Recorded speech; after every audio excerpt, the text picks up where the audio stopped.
Sue Gray's new to the streets of Tauranga, but many already know her by name. You Sue Gray? Hi. A lawyer and leader in the anti-vax movement. The masks, I'm just over it. And a prominent figure at the Parliament protests. But Gray is just one of several candidates running in Tauranga with similar views. Former City Councillor Andrew Hollis. A true Tauranga local. And the One Party's Alan Kaywood. Hi, I'm Alan Kaywood. I'm standing in the by-election. Each have a range of values and policies, but they're united by COVID-19. Do you consider yourself part of that anti-mandate movement? Absolutely, without a shadow of a doubt. Do you believe in the COVID-19 vaccine? No, I don't support the COVID-19 vaccine at all. Behind National, Labour and ACT, Hollis, Gray and Kaywood are next in line, together accounting for more than 9% in our exclusive poll of Tauranga voters. But the trio believe they can do better, and our poll shows there could be room for more support. We asked voters, you will recall the anti-mandate protests outside Parliament. Would you consider voting for a party that supports those views? 2/3 of Tauranga voters said no, but more than 20% said yes. Would you vote for a candidate who supported those protests? Yes. I don't think I would have supported them. I supported the mandates 100%.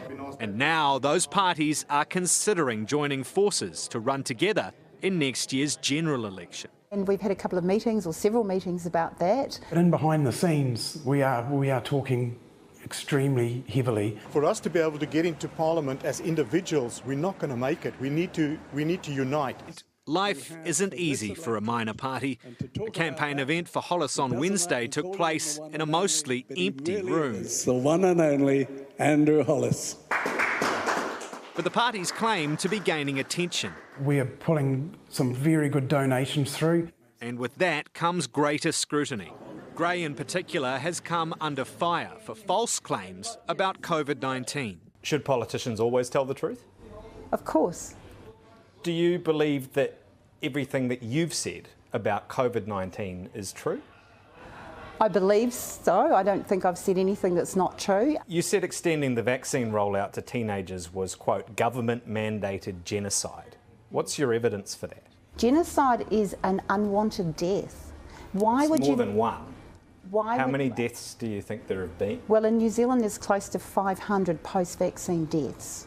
And that's on the People's Register that's been very carefully followed through. There's been quite a lot of information about that from doctors and other people. 3 deaths in New Zealand have been linked to the vaccine.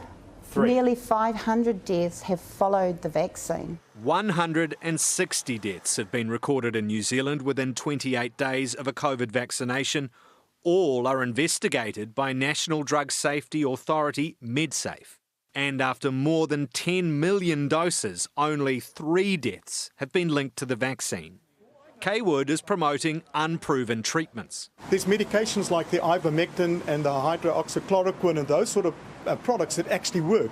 Health experts say there's no evidence for ivermectin being a cure for COVID-19. What is your evidence for that? My wife and I had COVID, and we took some ivermectin that we had in our drug cabinet. We took it, and within 4 or 5 days we were back up again. According to MedSafe, there's no evidence to support the use of ivermectin for treatment or prevention of COVID-19. But this campaign is about more than COVID. The parties share a range of other theories too. And this government is in-focused and just looking after themselves, and I believe that they've got an agenda. They've absolutely got an agenda. What do you mean by that? What is their agenda? Well, if you go and have a look at Jacinda Ardern herself, she's a student from the World Economic Forum. Her photograph is there. So I believe that there's something going on in there with the United Nations. There are people who believe the United Nations and the World Economic Forum control the world. Is that what you're saying? Yeah. The World Economic Forum and United Nations feature in conspiracy theories about an unfounded plot to take over the world. Many other issues are more straightforward. Top priorities are ending 3 waters. Top priority would be the economy, looking at the cost of living issue. And the parties don't always agree, but they're exploring coalition options so they can campaign together in 2023.